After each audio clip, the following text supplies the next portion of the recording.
since creation. A groupie call you far from temptation. Now you want ball over separation. Tarnish my image in the conversation. Who you gonna scrimmage like you the champion? Ha ha ha! I'm the Black Cripple. Look at me, here this. Welcome to KEXU 96.1 FM. Hey, what's up? We are the Poverty Scholars. That houseless mama, that houseless daughter, all the people you don't want to see, never want to be. Look away from me. What you gonna do? Arrest? We're in your city. Yeah, we're here on Poor People's Liberation Radio in the Gregorian calendar month of December. And we're on Liberated Elodie with Sheen Land. Yes. And East Oakland. Right. And it's even more important to speak on that liberation today as we sit in America-KKK or Americlan Inc., as I call it, where what family did we think we were going to have a free and liberated internet?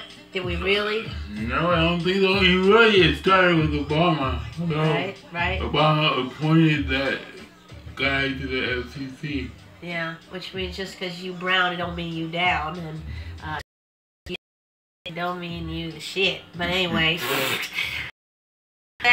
yeah, Americlan Inc. Welcome to the U.S. settler colonizer 21st century reality of the so-called internet, which really just means pay to play.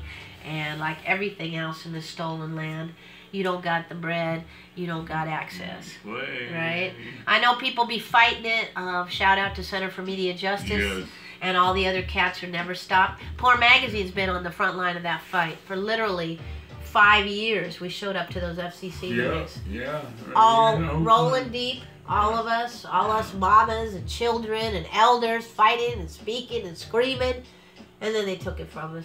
Sometimes it makes you think, what's the point of fighting, you know? I know, first the tax bill, now this. Right, you know? Right. So the Hatchet Man, too. Some people think, he's such an aberration. I think Trump is just a hatchet man.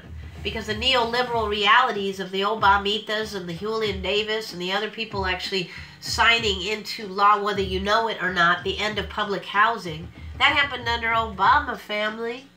The deportation of thousands of migrante people. The UN came here to the Bay Area, and the UN went to Alabama and did a tour and said, "Oh,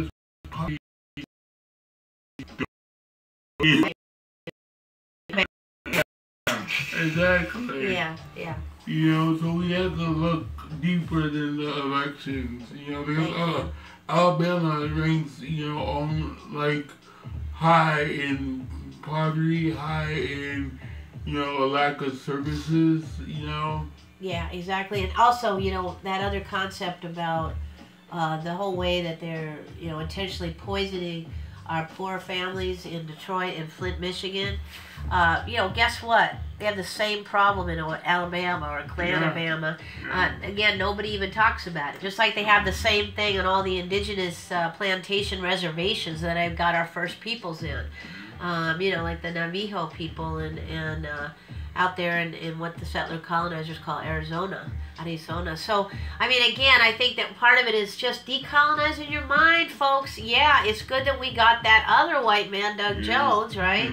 It's good. And I kind of think it's strategic because, even Tibu said the only reason that white man won is because he looked like Trump's friend. So that was probably strategic.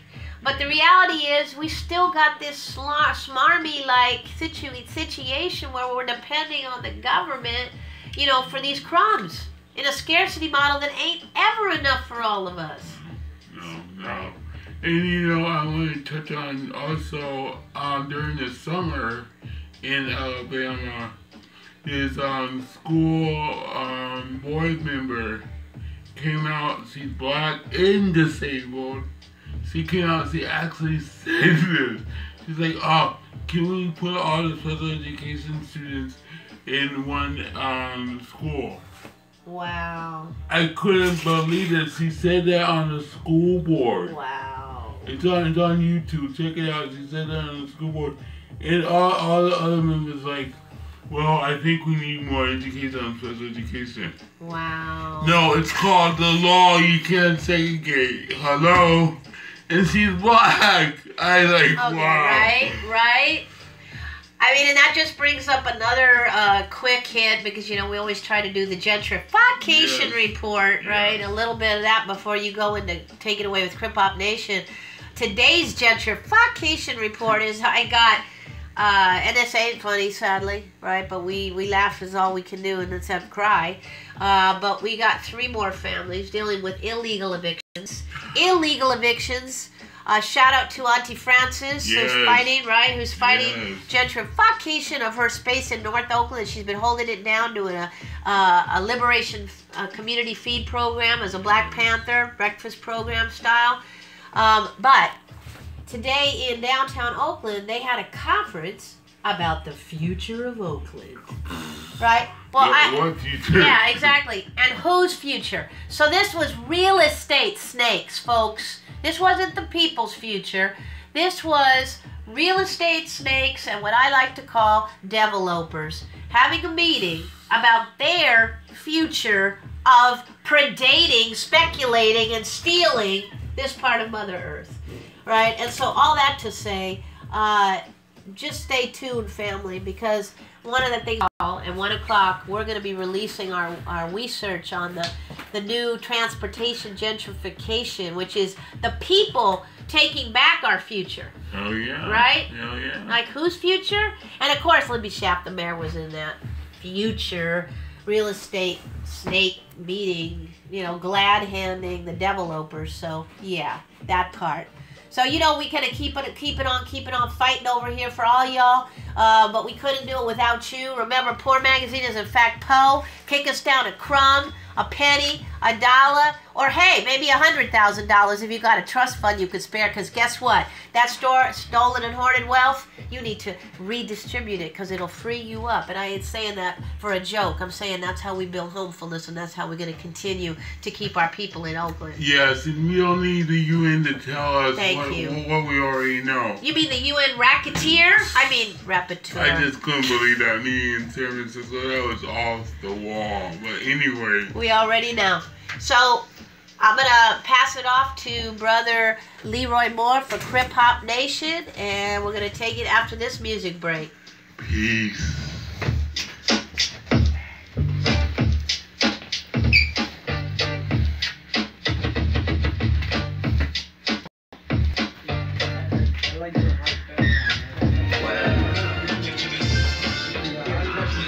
Yeah, man.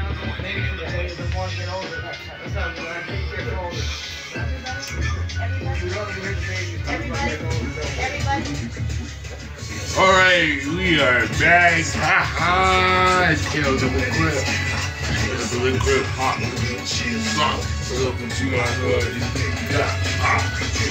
Rob the Noise Tempo, Crip Hop Nation. Yes, welcome back. This is Crip Hop Nation. I'm the Black Cripple.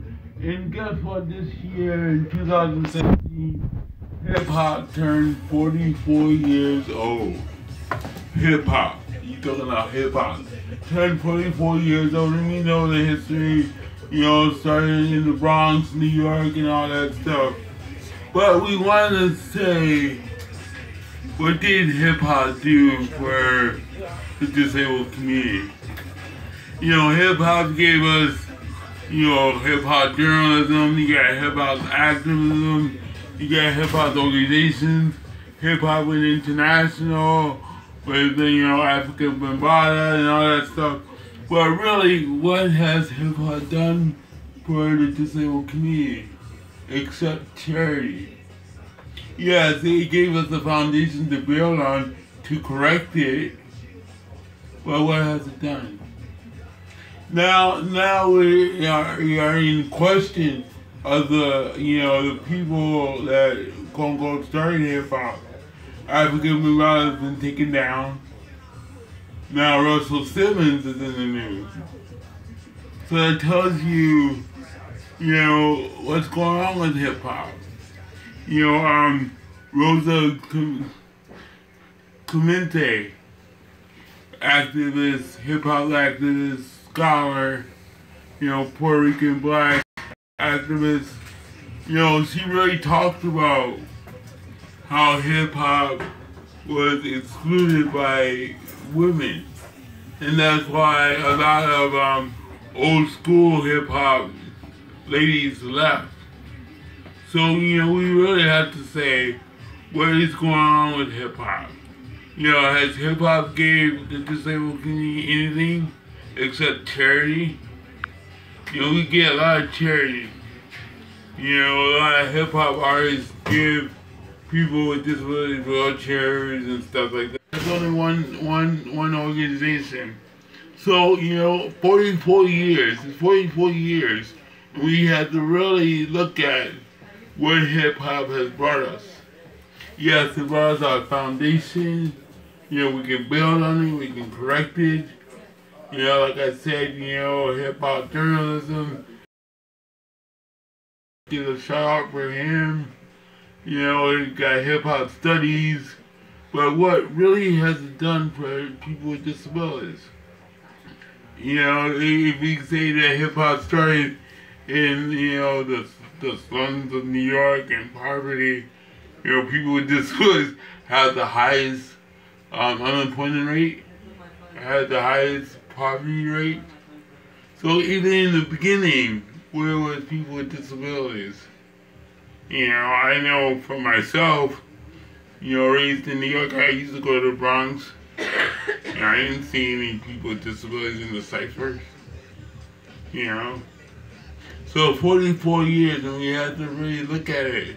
Yes, I love hip hop, but I can critique it too at the same time.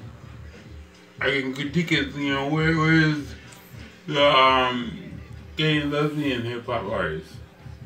Hip hop started our first conference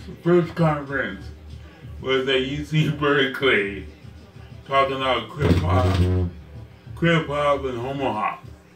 That's our first conference. We busted out with our first conference doing that.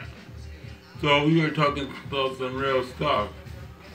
So 44 years, and I still don't see what has hip hop done for the collective hip hop studies. I've been on the college circuit for almost 20 years. 2018 will be 20 years on the college circuit.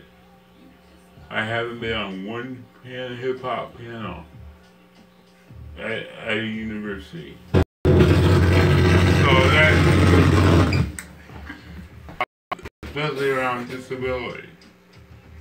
So we really have to question that. 44 years, yeah, we can celebrate it. Yeah, we have the foundation, we can build on it. Queer hop is building on that foundation. And we're happy about the foundation.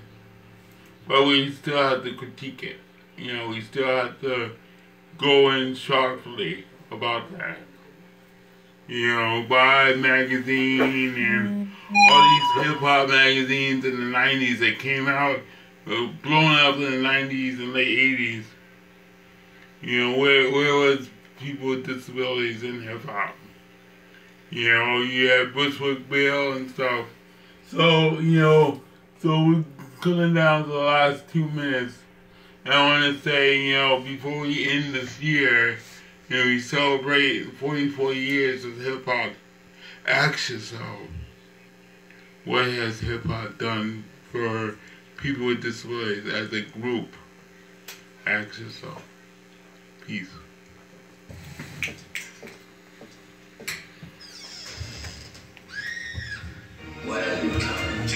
To our world. Hip hop. Welcome.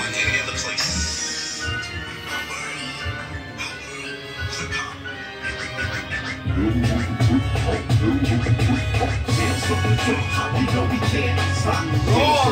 I know that it's I'll be with you more. So welcome to my world.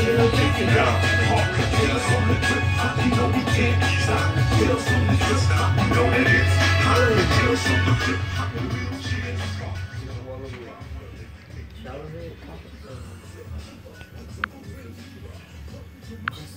Shower